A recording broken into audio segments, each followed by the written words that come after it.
All right, today we have another big vocabulary day for 2D shapes. Some of these are going to be familiar, some will maybe be new. So if you want to pause the video and try to define some of these or see how many you can remember on your own, go for it. And then we'll go through our notes and define all this stuff. So we're going to start off with the idea of polygons. So polygon is kind of like a two-part word. Poly meaning multiple, and gon meaning, I don't know what, like sides. So multiple-sided figure. So key features of polygons, which I'm sure you're familiar with, is they have sides, they have vertices, so vertex is singular, vertices is plural. They have interior angles at each vertex, and then we have ways of naming them, and some other new things. So these last couple things are maybe new to you, but let's go through and look at what a polygon looks like. So the simplest, the most smallest number of sided polygon is a three-sided shape, which we call a triangle. We can also call it a trigon. So if we're naming it by its angles, it's a triangle, but three-sided shape would be a trigon. And we're pretty boring with how we name these polygon shapes, especially once we get past a certain number. So we have names for a certain number of them. So like we have triangle has its own name. A four-sided polygon is called a quadrilateral, where the quad means four, tri means three. The five-sided one, and I'm sure you know this list already, is a pentagon. Penta means five. Six is kind of weird. We usually call it a hexagon. Hex meaning six, but you can also call it a sexagon, because sex means six. Seven is also weird, so this one's pretty split on what people call it. I more commonly see in geometry stuff they call it a heptagon, so hepto meaning seven. I prefer to call it a septagon. That's the other name for it, and I like that one because it fits with the month names, like September. Because our next one is an octagon, which goes with October, and then a nonagon, which is kind of like November, but means nine, and then a decagon, like December. So these are named kind of like the months are for 7, 8, 9, and 10, except for the months, they kind of got shifted into where they're like the 10th, 11th, 9th, 10th, 11th, and 12th month, because July and August kind of got stuck in there in Roman times and shifted everything. But I like that it follows the progression of the month names.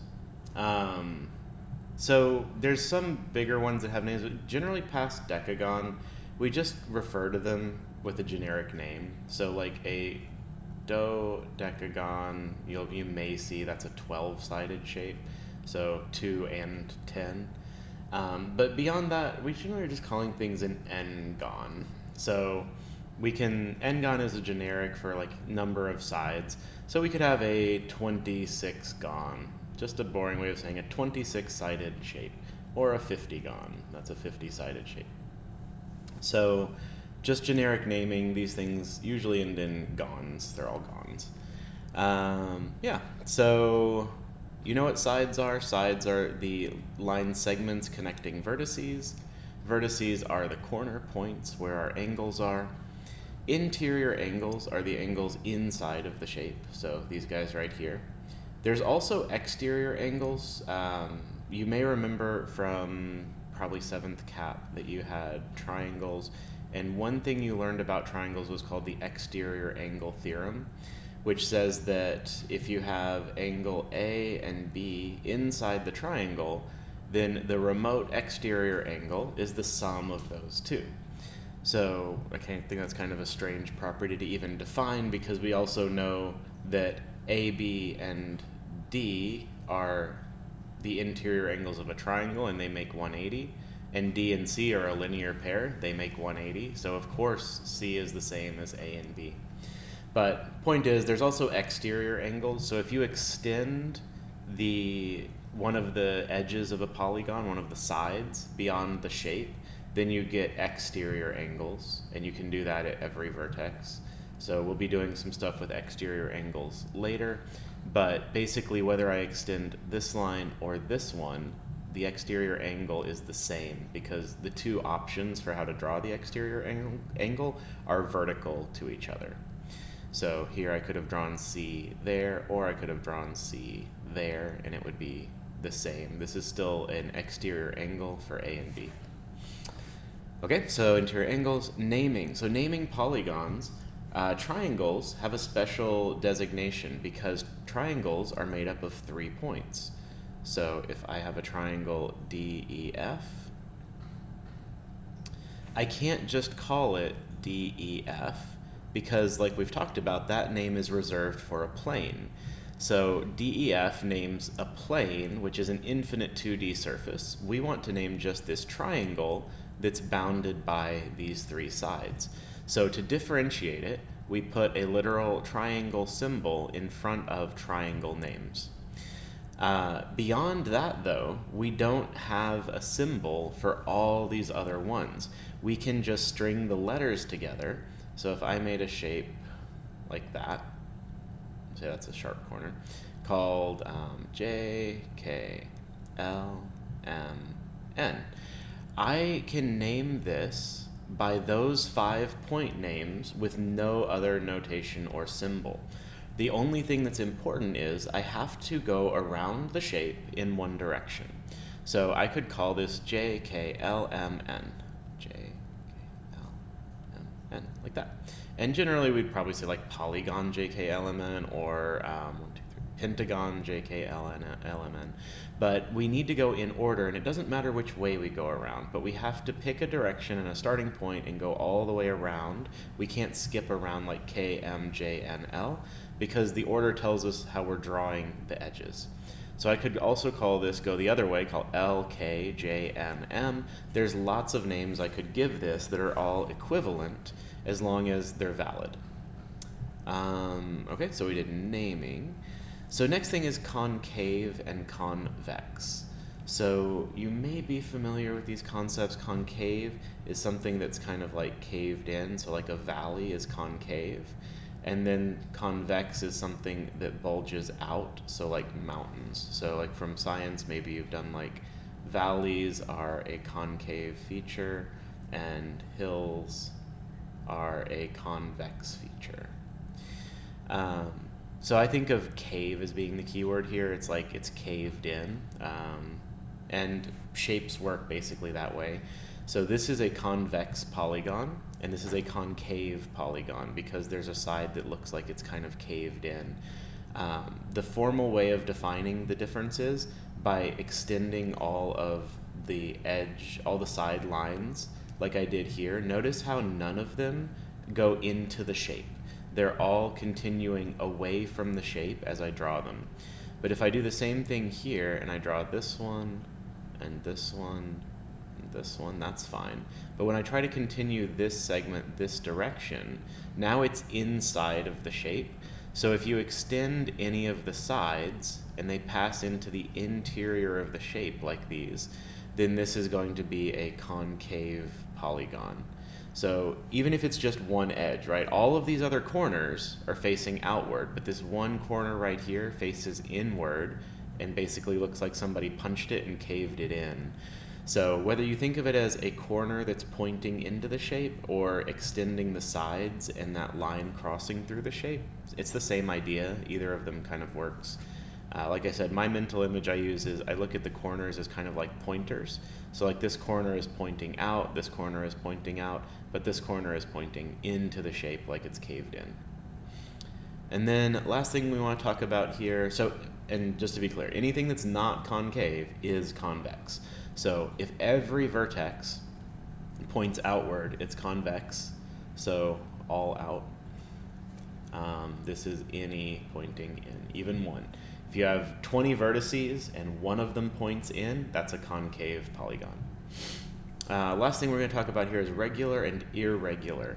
So we can have lots of shapes of triangles, but there's only one shape that's called a regular triangle, and I probably won't draw it very well, but that is if all 3 sides are equal in length and all 3 angles are equal in length. And you probably know this one as an equilateral triangle. So equilateral is the regular triangle.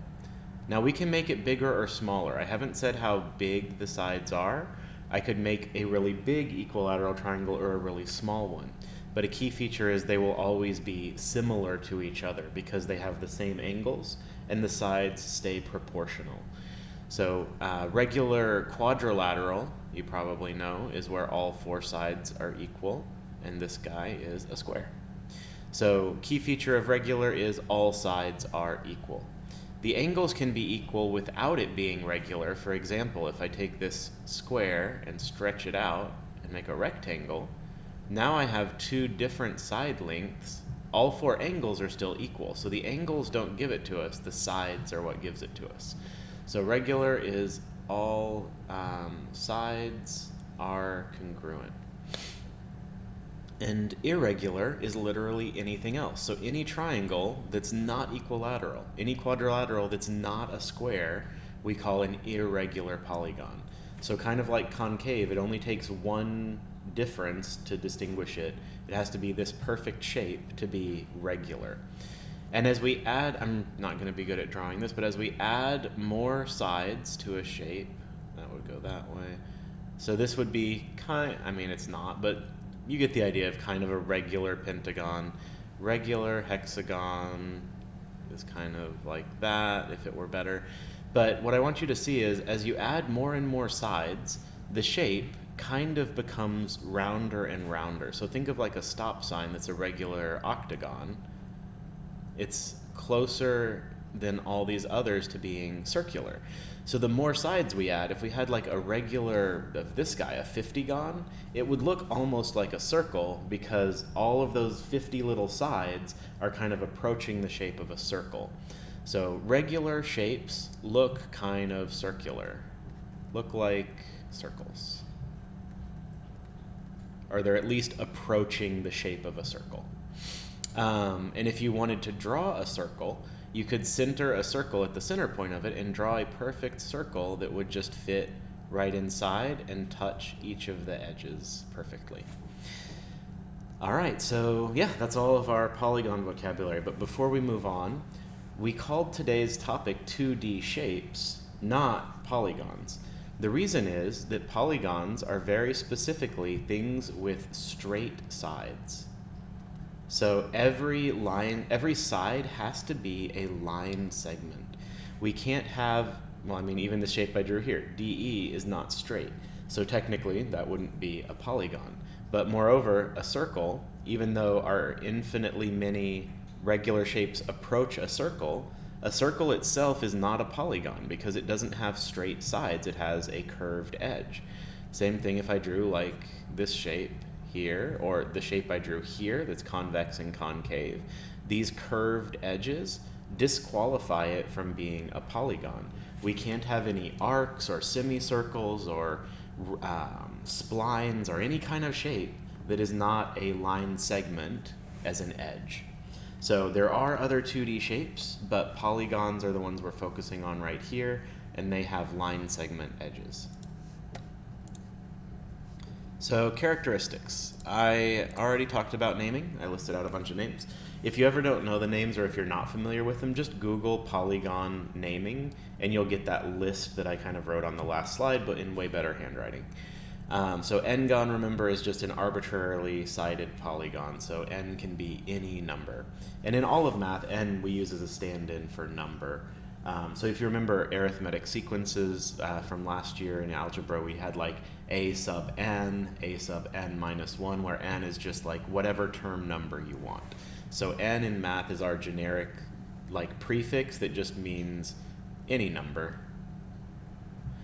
Concave and convex, I included those on the last one, so we won't do those here. Regular and irregular.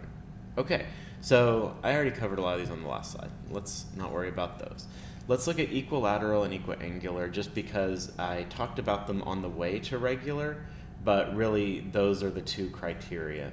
So like I said, equiangular by itself is not enough. So if I have all 4 of these as right angles and it's a rectangle, this is an equiangular shape, but not regular. Likewise, I actually can go the other way. I can have an equilateral shape. I know wasn't clear on the last slide. I can have an equilateral shape that is not regular as well if the angles don't all match. So you know a square is our regular quadrilateral, where all the sides and angles match. But I can make a shape called a rhombus. So a rhombus is like a square if you kind of shift the top over a little and make it lean to the side. It still has all 4 side lengths equal, but now I have 2 obtuse angles and 2 acute angles. So this rhombus shape is equilateral, all 4 sides equal, but not equiangular. So just to be perfectly clear, we need both of these criteria, all sides equal and all angles equal, to make regular. Okay, moving on. This is a snip out of the book talking about formulas. So this is stuff that's on the star chart. So I didn't think we needed to go through and like write it all down ourselves because you're provided with it. All of these should also be familiar. So these are all formulas that you have seen in previous math as far as how to find perimeters and areas of 2D shapes. And notice here I say 2D shapes because circles don't qualify as polygons. Triangle, square, rectangle, all polygons. Circle, no. So we have all these formulas, but the idea of these two properties, perimeter is always the distance around a shape, so we add up all the sides, or for a circle, we find what we call the circumference with 2 pi r, or pi d. I'm glad that they include that here, because in the engineering and science world, or mostly in engineering, we use pi d more than 2 pi r, because if you have an actual circle and you want to measure it, it's almost impossible to measure a radius of a pre-existing circle, but it's really easy to measure a diameter. So we can take that 2r here and just change it to a diameter. Likewise for area, even though they didn't put it, instead of pi r squared, we can use pi d squared over 4 and call that the area based on the diameter. Anyways, these are formulas you probably already know, but perimeter is the distance around a shape, area is the 2D space inside of a shape. I know it's not space because it's 2D, but it's the area, right? It's the enclosed 2D space. Okay, moving on. We have some examples and discussions to do. So name by number of sides, classify as convex, concave, and regular or irregular. So I want you to try these two, like pause the video, see if you can identify based on the notes we've done before I tell you.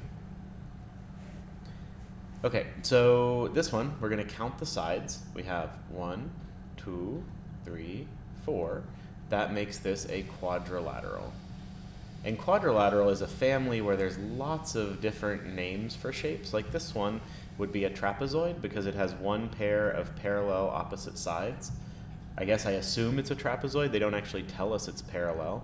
So we have notation for parallel. So something like this on the line, like a little single arrow, or if there's more parallel lines, we can put a double arrow to show that objects are parallel.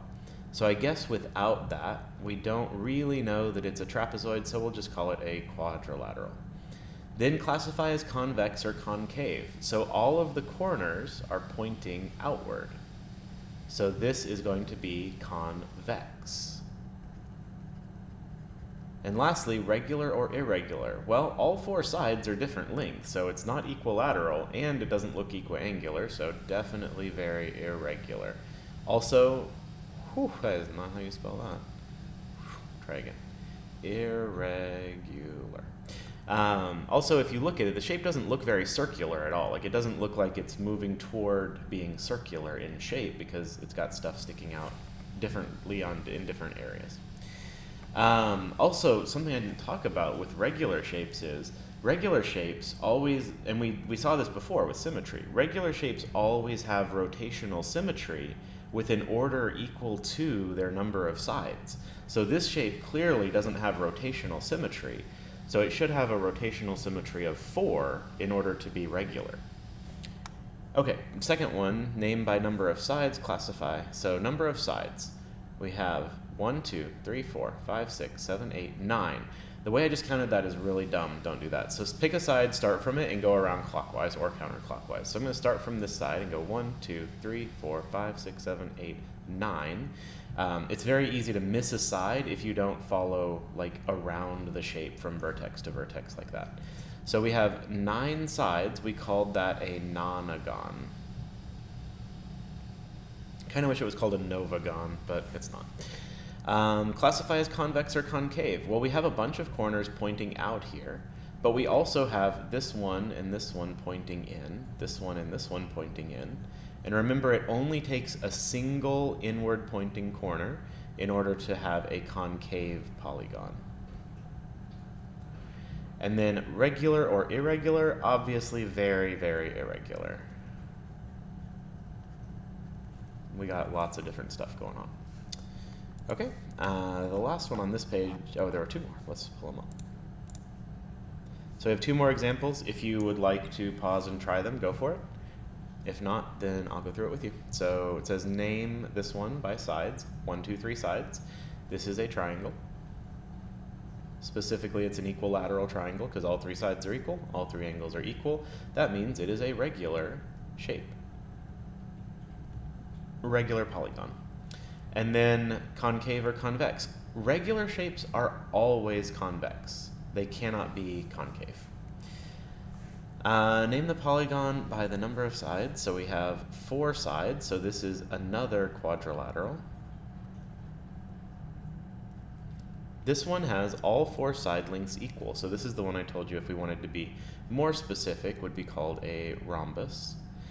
And it does have some rotational symmetry. We saw that we have order 2 rotational symmetry. So if I rotate it 180, this point and this one switch places, and it has order 2. But it would need order 4 to be regular. So this one is convex, it all points outward, and it is irregular because even though the sides are equal, we have this angle equals that one, and that one equals that one, but they're not all the same as each other. All right, so we've got some things to look at here. So Terry has 19 feet of tape to mark an area in the classroom where the students may read.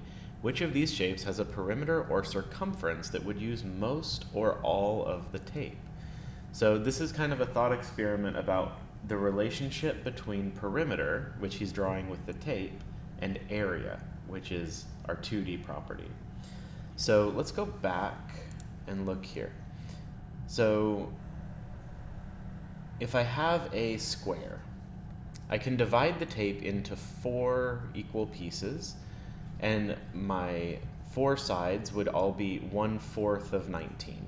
So I'm going to round it to 20, because for the purpose of this, the number doesn't actually matter, it's the concept. So say I had 20 inches of tape. I could put 5 per side, and then I would get 5 squared as my area. So let's say I have 5 and 5. So I could think of that as 1/4 of the perimeter, and I square that. Right? So I had 20. I take 1/4 of it, and I square that number. So if I expanded that, that would be perimeter squared over 16. Yeah, so that would be the relationship between perimeter and area for a square. Let's look at a circle. A circle has a perimeter of 2 pi r. So if that is my perimeter, then the relationship to the area is I would take the perimeter, divide it by 2 to get rid of the 2 here. Actually, divide it by 2 pi because I need just the radius. So I'm going to do perimeter divided by 2 pi. That's my radius. So I square that and multiply by pi. If I expanded that, I would get pi p squared over 4 pi squared. So the pi cancels the square, and I get perimeter squared over 4 pi. So that was a lot of literal equation stuff to get there, but what I want to compare is this guy and this guy. Here, I took my perimeter squared and divided it by 16, and that's my area. Here I divided by 4 pi. Which of those is the bigger number? 16, we know 4 pi is 12.5 or so, right? 3.14 times 4. So that means I have divided by a smaller number, so this area is bigger. This area is smaller. And that's kind of it's a relationship. As you go and add more and more sides, you're maximizing the possible area. A circle has the biggest area possible for a given perimeter.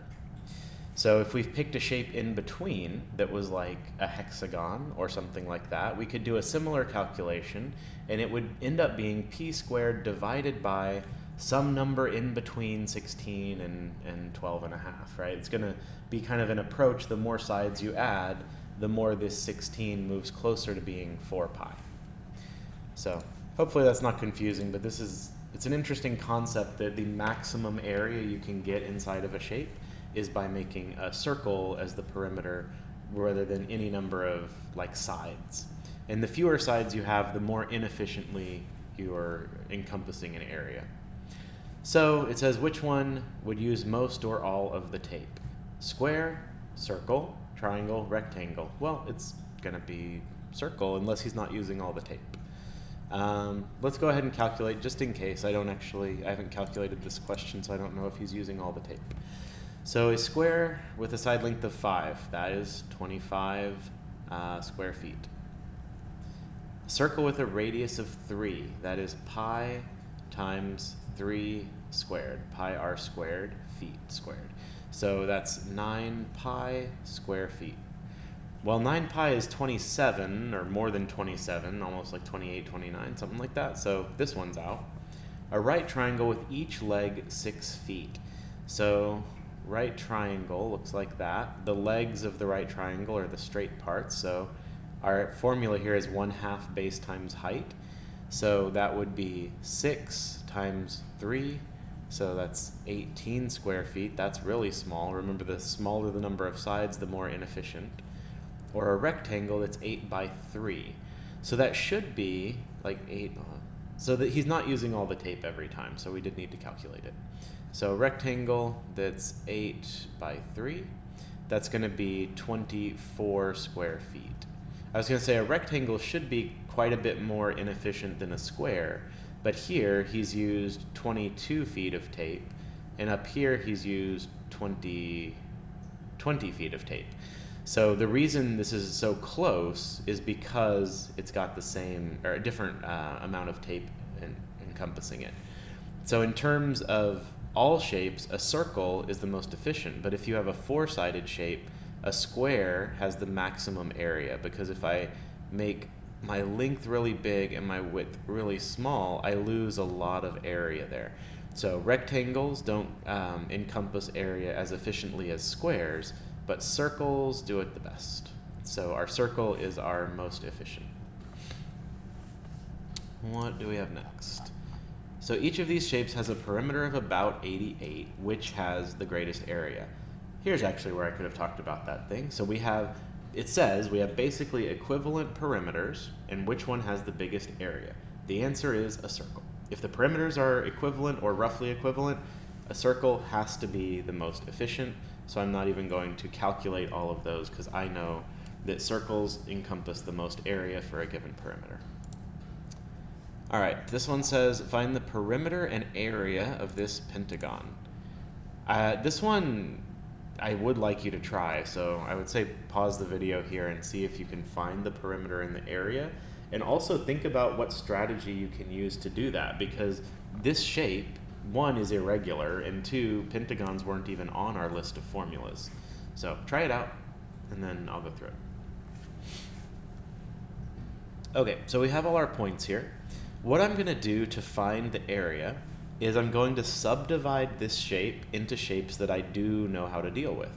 So I'm going to cut across here and form a triangle, EA, we'll call this F. That gives me triangle here, BCF. And then I have this square, EFCD.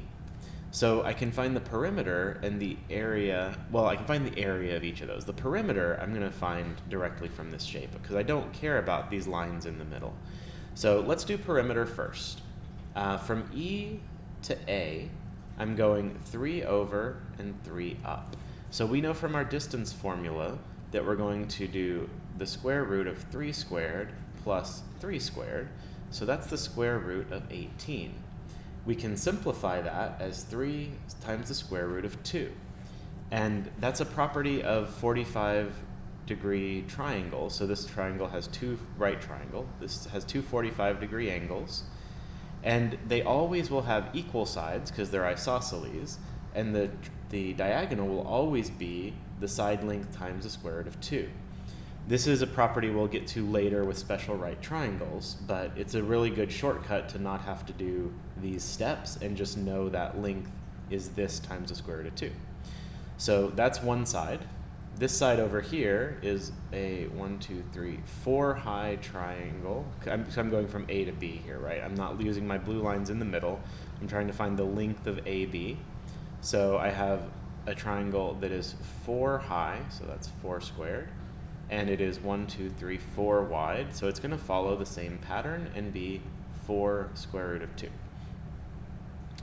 BC is a triangle that's 4 high and 1 wide, so my distance would be 4 squared plus 1 squared, which is the square root of 17.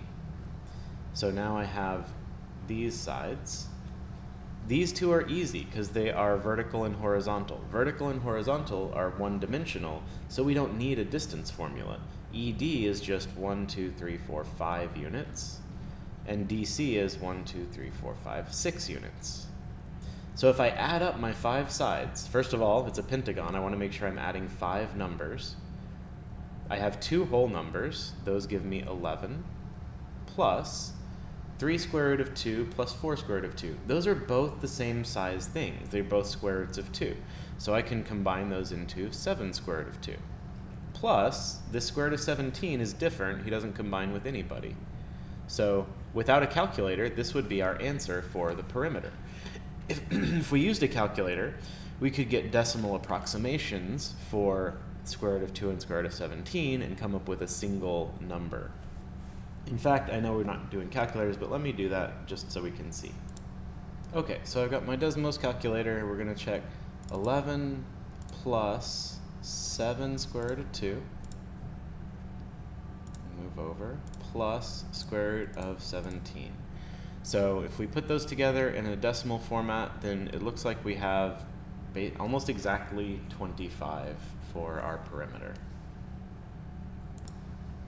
And sometimes like that's it's nice to have like actual numbers to say this is about 25 units. Then for area, like I kind of got ahead of myself, I'm going to break this into 3 things I know how to calculate the area of. So triangle EAF, the area is going to be the base, which is 6 units, 3 and 3, times, so 1/2 times the base times the height, and the height is 1, 2, 3 units. So that would be 9 square units. 9 units squared. Then this triangle over here, FBC, is, I'm going to think of the base as FC and the height as this one right here. So I'm basically thinking of it turned 90 degrees because I want my base and height to be perpendicular like that.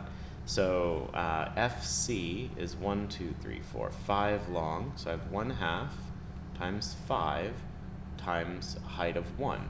So that would be 5/2 for the area. And then lastly, this square, it's a rectangle, isn't it? I've been calling it a square. It's 5 by 6. It's definitely a rectangle. So we're going to multiply 5 times 6, and that is 30 square units.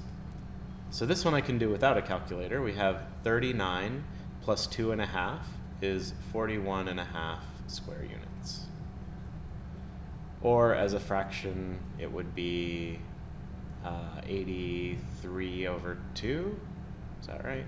Whatever. I don't want to do that one as a fraction. I want to do a decimal because measurements, I find decimals to be better anyways. Because if you're actually measuring something in the real world, you want to know what number it is, because you're using tools like rulers and things like that.